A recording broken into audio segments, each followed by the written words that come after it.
This is Kerri Wachter reporting for Global Medical News from the American Academy of Dermatology's annual Summer Academy in Boston. Joining me is Dr. Richard Freed, a practicing dermatologist in Yardley, Pennsylvania, who is also a clinical psychologist. Dr. Freed gave a talk on the evidence for a mind-skin connection and reviewed some stress reduction techniques that may help improve a patient's skin condition and quality of life. Can you explain to me the idea that the mind and the skin have an interaction? Everything that happens in the mind can potentially affect the skin. When the mind interprets a stressful situation, the mind releases pro-stress chemicals that result in release of inflammatory cytokines in the skin. We talk about neuropeptides, substance P, calcitonin gene-related peptide, vasoactive intestinal peptide. All are known to make the skin more reactive. It can itch more, tingle more, burn more. Inflammatory dermatoses, psoriasis, rosacea, eczema, and acne tend to respond more intensely and more viciously, if you will. So absolutely there is a trickle down from the mind to the skin. Conversely, once the skin starts to behave badly, there's the stress response of the interpretation of looking at the involved skin. And there's also data now that's become available in the past year that these pro-inflammatory cytokines that are released in the skin can cross the blood-brain barrier, leading to more intense central responses. So it's a two-way street that can either ameliorate the skin or make the skin much worse.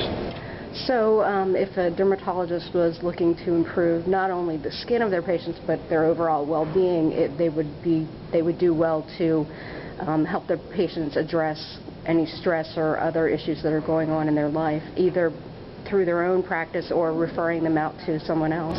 Absolutely. And the one thing I don't advocate is that the busy dermatologist become a psychotherapist. But there are so many simple techniques that we can suggest to and for patients that can help the skin to behave in a more modulated fashion.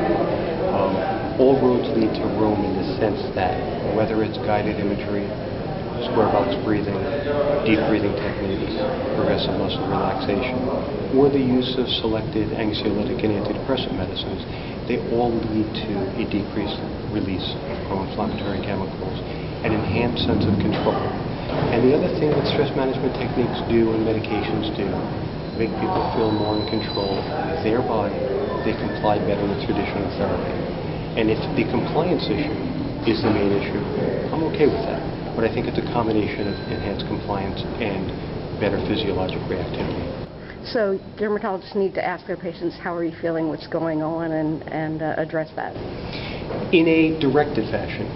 The open-ended questions of how's life, how are you feeling, that begets very, very long explanations. A directed question of, do you think stress is playing a role in making your skin more reactive? Is this making you miserable?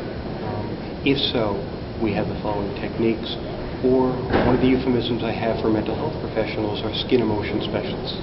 So suggesting to a patient, I'd like you to see Dr. Jones. She's very, very experienced in working with psoriasis or eczema or rosacea.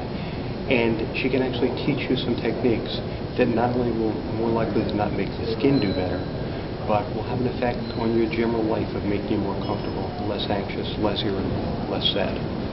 This is Kerri Wachter, reporting for Global Medical News.